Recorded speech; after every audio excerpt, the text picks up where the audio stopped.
시편 139편 말씀이에요. 139편 17절과 18절 두 절 말씀 보려고 합니다.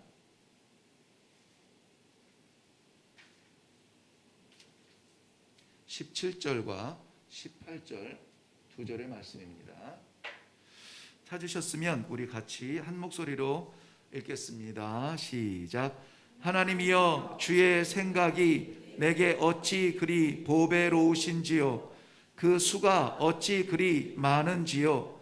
내가 세려고 할지라도 그 수가 모래보다 많도소이다. 내가 깰 때에도 여전히 주와 함께 있나이다. 아멘. 아멘. 우리 요즘 계속해서 기도에 대하여서 말씀을 묵상하고 있습니다. 지난주 수요일에 우리가 강조했던 부분 중에 하나가 뭐냐면, 기도는 분명히 소통을 통한 하나님과의 교제이다라고 했습니다. 그런데 이 교제에 대한 오해 중에 하나가 무엇이냐면은, 많이 말하는 걸 교제라고 생각을 해요. 그런데 요즘에도 아무리 심지어 사랑의 눈먼 관계라도 너무 말 많은 사람 어때요? 별로예요. 네. 정말 사랑은 많이 말하는 것보다 많이 들어주는 사람이라고 하죠. 그래서 우리가 정말 하나님과의 건강한 교제가 회복되기 위해서는 말도 많이 해야 되겠지만, 우리의 사정도 많이 아뢰고, 우리의 감추어지고 말 못한 것들을 많이 표현해내고, 기도라고 하는 것이 우리가 많은 것을 말해야 되는 것으로 끝나는 것 같지만, 그러나 거기에서 끝나는 것이 아니라 우리는 또한 어떻게 해야 된다고요? 들어야 된다고요. 그래서 저의 기도의 시간 가운데 많은 것을 막 고백하고 기도하고, 때로는 나도 이 두뇌가 따라가지 못하는 기도의 제목들로 하나님 앞에 막 기도합니다. 기도하는데 그것이 너무나 소중하고 감사한 시간이지만, 내 기도에서 정말 좋은 시간은 언제라고 했죠? 듣는 시간이에요. 기도를 다 마치고 나서 조용히 묵상하며, 하나님께서 내가 그렇게 쏟아냈는데 그때서 하나님께서 들으시고 내 마음에 주시는 교통정리하는 그거 좀 오바 아니냐?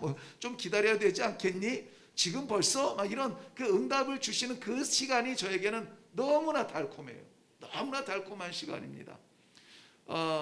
우리 이 수요 예배를 드리면서 기도에 대한 인식을 좀 새롭게 하기를 바라요. 기도는 막 쏟아놓는 것이 아니라, 막 쏟아놓는 순전함도 귀하지만 하나님의 말씀을 듣는 것도 너무 소중하다는 기도의 질서를 아시기를 바랍니다.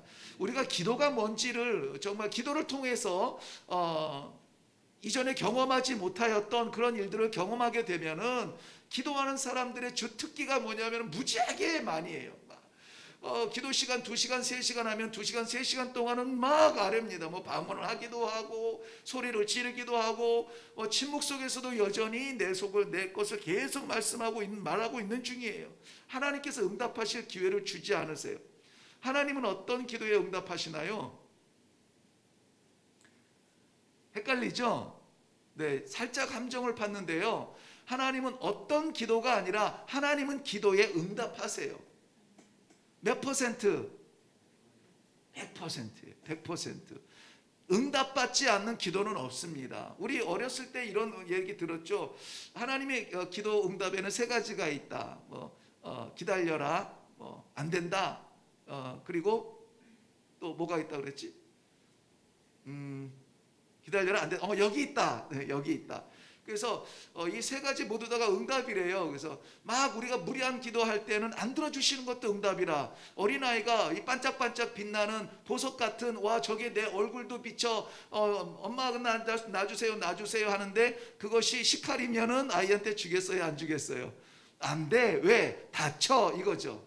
네, 달라는 걸 다 주고 싶지만은, 주면은 분명히 아이가 다칠 것 같으니까는 안 돼, 다쳐, 기다려라고 말하는 그러한 응답도 응답이래요. 그러나 우리 주님께서 당장에 배고파서, 엄마 나 배고파요, 빨리 밥 주세요, 그래 준비해놨지 하고 주는 것도 우리 하나님의 응답이라고 하는 것이에요. 하나님은 반드시 응답하세요. 반드시 응답하세요. 왜? 귀머거리가 아니시기 때문에. 왜? 응답하고 싶어도 할 수 있는 무능력이 없으시기 때문에. 천지를 지으신 하나님께서는 완전히 100% 응답하신다는 것을 믿고 기도하시기 바랍니다. 믿고 기도하세요. 예, 그래서 이 믿음이 있는 기도는 하나님은 하늘 보좌를 움직인다고 했습니다. 그러면은 우리가 너무나 말을 많이 하는 그러한 기도보다 이제는 들을 수 있는 성숙한 기도를 해야 되는데요. 기도하러 나오는 그 자녀들을 보면서도 우리 하나님은 너무 이뻐하세요. 귀하게 여기세요. 잘했다, 잘했다. 너무 이쁘다, 너무 귀하다. 나의 부름에 응답하는 것이죠. 부름이라고 하는 것은 교회 종소리만 부름이 아니에요. 저는 신학교를 3학년까지 마치고 4학년 되기 직전 겨울에 학교를 그만뒀습니다. 목사가 되고 싶지 않았죠. 목사가 완전하진 않더라고요. 신학교에 있는 내 동료들을 보니까는 완전한 인간들은 아니에요. 그들도 이 컨닝을 하고, 그들도 거짓말을 하고, 하다못해 족구하면서 이 선 지나갔는데 안 지나갔다고 막 고함 지르면서 막 이런 걸 보면은, 막 혈기 부리는 걸 보면은 정의가 아닌데, 이건 분명히 나간 건데 그냥 한 점 잃으면 어때? 오늘 한 게임 지면은 어때? 오늘 내가 밥 좀 사면은 어때? 막 이런 생각이 들면서 상처를 너무 많이 받았어요. 그래서 나는 목사 되지 말고 그냥 열심히 돈 많이 벌어서 깨끗한 정직한 목사님을 곁에서 도와야지. 그러고는 이제 신학교를 그만두었어요. 그리고는 그만두게 하지 못할 저희 이제 그 아버님을 떠나서 제 나이 23 가출이라는 걸 했어요. 아버님 용서하십시오. 막 편지 한 장 써놓고 가출이라는 걸 해가지고 저 시골 대전에 내려가서 거기에서 이제 1년 동안 내 인생을 한번 모처럼 개척해 보리라. 뭐가 있다고 개척합니까? 차비 달랑 들고 갔는데. 그래서 정말 밑바닥 같은 생활을 했죠. 도서실하는 선배의 그 자리를 빌어서 이제 좀 총무라는, 여러분 총무 기억하세요? 도서실 총무? 도서실 좀 다녀보신 분들이 이 사람을 알아요. 총무가 그때는 왕이거든요. 문 닫아, 씻어, 막 이러는 그 총무를 저한테 맡겨주셔가지고 총무도 하면서 이런저런 잡일도 하면서 이 후배들하고 같이 그 전에 운동했던 후배들하고 4명, 5명 같은 방에서 막 쭈그려서 자기도 하고 살면기도 하고. 근데 이 밤새 일을 하고 돌아온 이 후배들이 너무 안 된 거예요. 덩치는 산만해가지고 막 185 막 이런 아이들, 100kg 넘는 거구들. 그래서 이 아이들을 위해서 제가 이제 동태찌개를 끓여주려고, 아시죠? 저 요리 못하는 거. 근데 마음에는 뭐 고기 넣고 물르면 되겠지 해가지고 시장 그 로컬 마켓이죠. 그 시장에 이제 새벽에 동태를 사러 간 거예요. 동태를 사러 이제 저희 길이 다 이제 생각이 나는데, 올라가면서 그 꺾어져서 좁은 계단을 내려가면 이제 시장이 시작되는 그곳이 있어요. 딱 꺾어지는 그 모퉁이에 뭐가 있냐면은 교회가 있어요.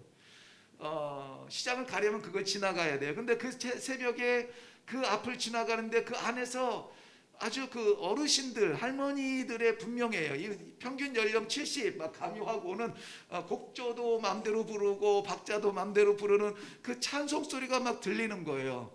그런데 그날은 정말 하나님의 부르심이었어요. 찬송 소리가 들리는데 그 연약한 노인들, 박자도 엉망인 그 할머니들의 찬송이 저를 막 못 지나가게 하는 거예요. 못 지나가게. 그래서 갔다가 조금 지나간 다음에 다시 돌아가서 그 예배 드리는 그 지하에 작은 방에 들어가서 무릎을 꿇고 한참을 그냥 울면서 기도했어요. 그리고 잘못했습니다. 내가 내 인생 살려고 했는데 내 인생이 아니었죠. 하나님께 드린 인생이었죠. 그걸 생각하면서 다시 이제 신학교로 돌아갔습니다. 다시 신학교에 돌아가서 입학시험을 봤죠. 1학년. 그랬더니 학교 교수님들이 이미 3년 다녔기 때문에 다 알잖아요. 그래서 자네 3년 다녔는데 왜 입학시험을 보려고 해? 그냥 1년 휴학한 걸로 하고 4학년 복학하시오. 그랬는데 제가 용납이 안 되는 거예요.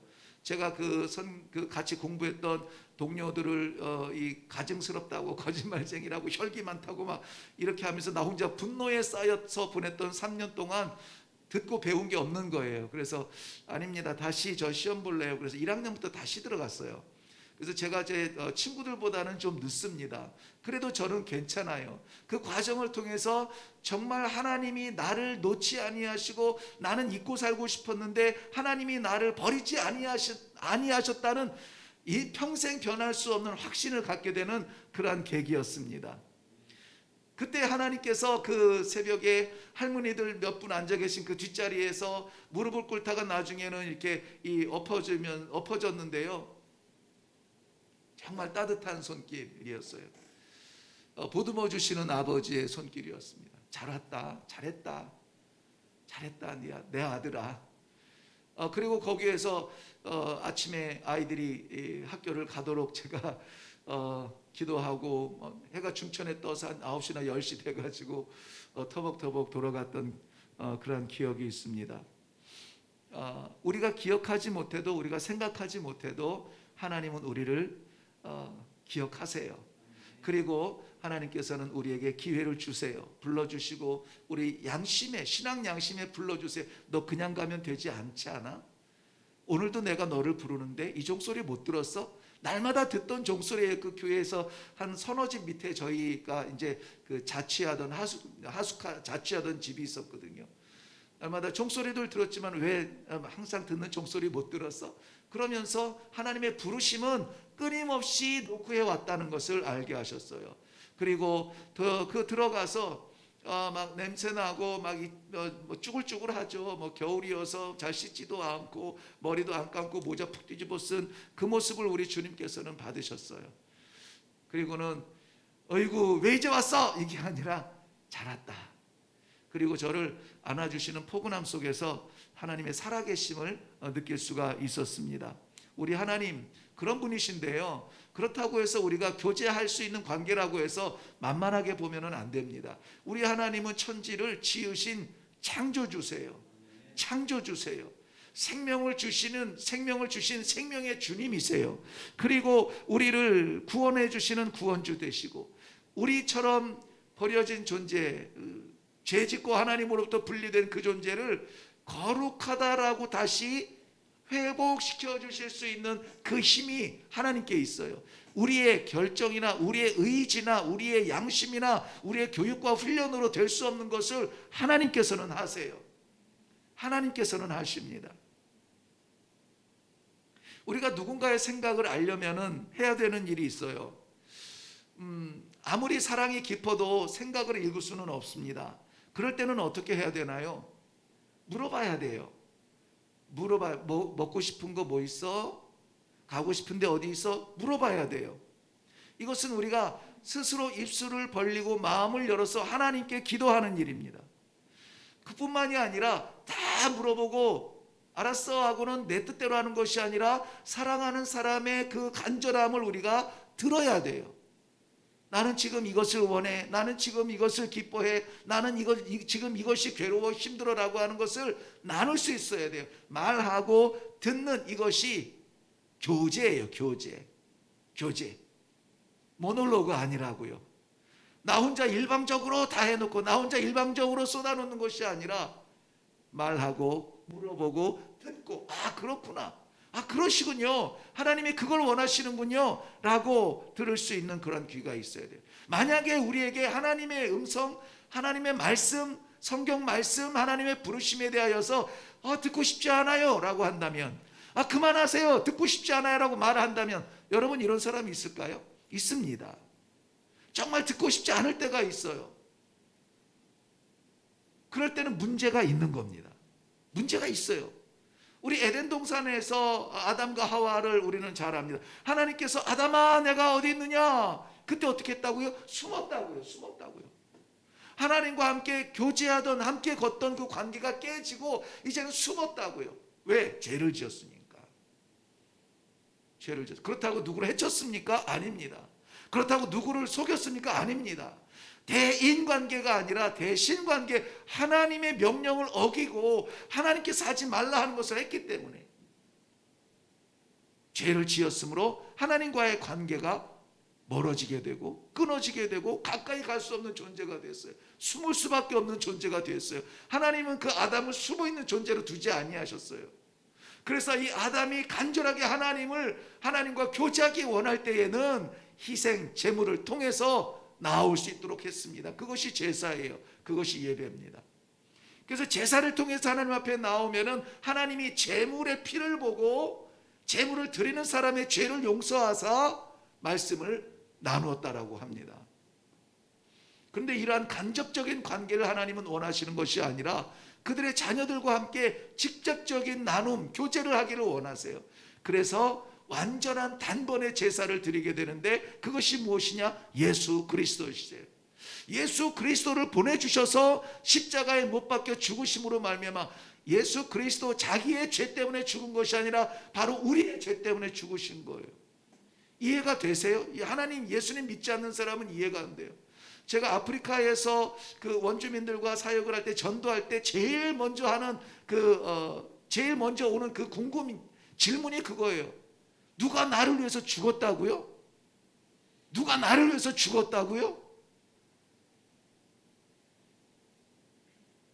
그분이 예수 그리스도라고 소개하면서 복음은 시작이 됩니다. 그러면 눈이 휘둥그레져 가지고 그 이야기를 듣습니다. 이것은 내 말이 아니라, 내 생각이 아니라 성경에 그렇게 쓰여져 있어요 라고 말해요. 그 사람들 이 성경 굉장히 중요하게 여깁니다. 꾸란도 정경이기 때문에 정경 그대로 따르려고 하거든요. 근데 여기에 그렇게 쓰여져 있다고 말씀을 합니다.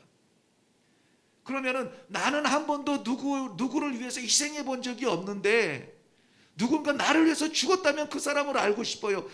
그런 예수님을 알고 싶어요. 이렇게 해서 이렇게 예수를 믿는 사람들이 많습니다. 뭐 지금 소개할 수 없는 많은 케이스들이 있어요.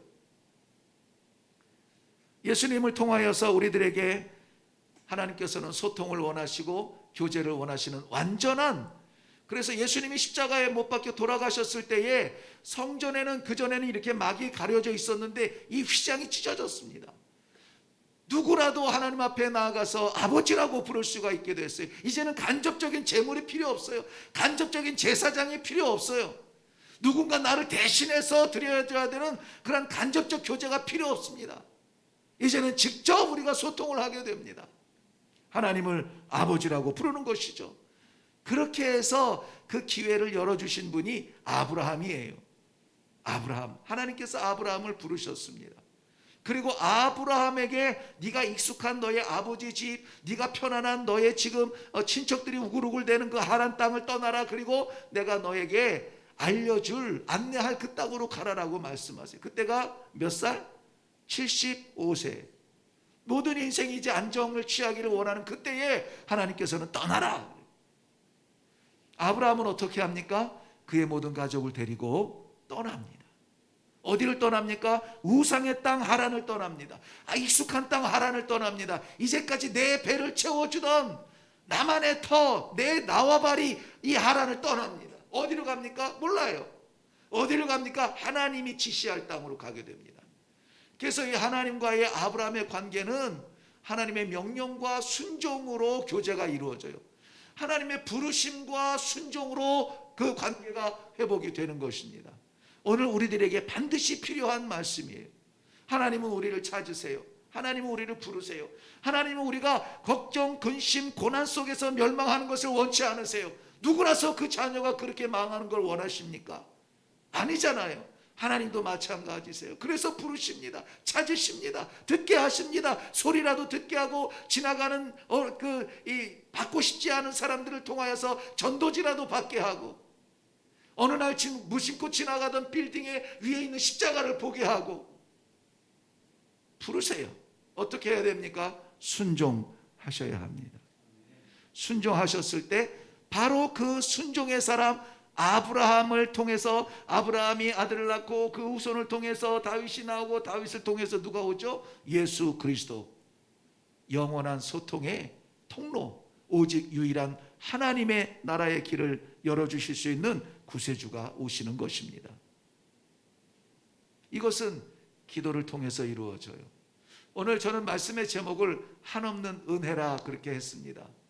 왜 하나는 은혜라고 했냐면은 너무나 간절히 사모하는데 우리는 할 수 없어요. 그런데 하나님께서는 해주세요.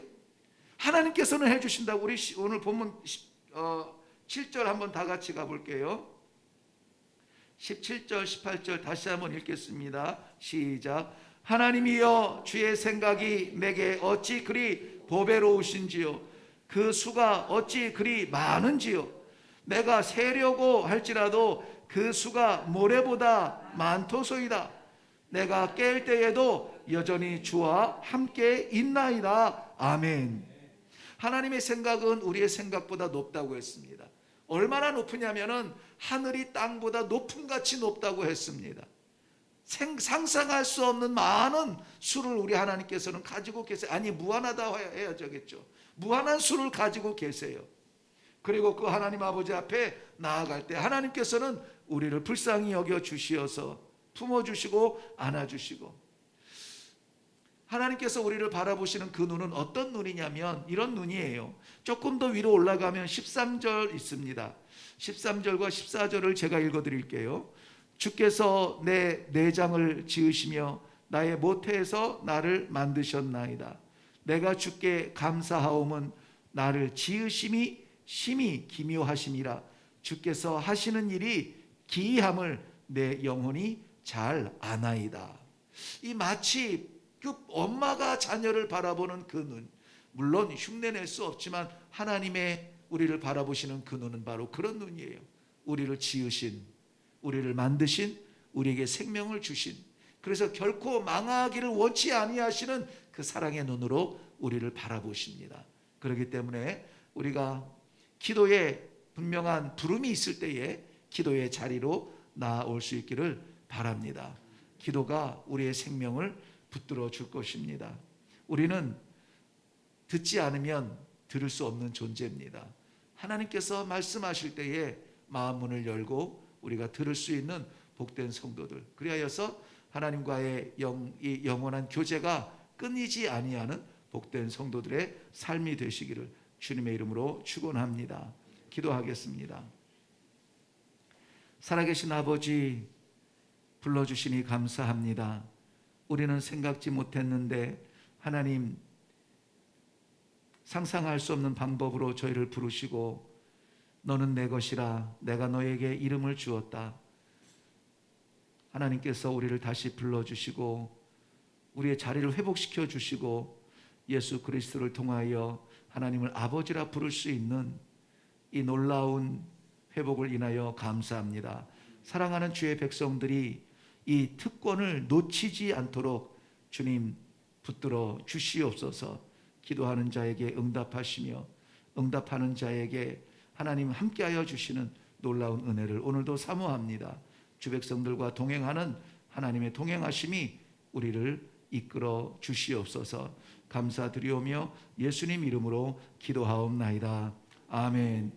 이제는 우리 주 예수 그리스도의 은혜와 살아계신 아버지 하나님의 놀라우신 사랑하심과 성령님의 감화, 감동, 인도, 교통케 하시는 역사가 오늘도 주님 앞에 오게 된 것, 하나님께서 나를 부르심입니다.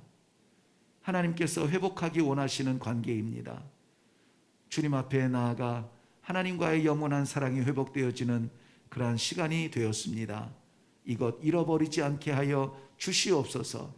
하나님의 그 놀라운 은혜에 감사하며 이렇게 신앙의 삶을 살기로 결단하는 주의 백성들 머리머리 위에와 저들의 가정과 하나님 세우신 일의 교회와 이 나라와 민족 가운데 이제로부터 영원토록 항상 함께 있을지어다.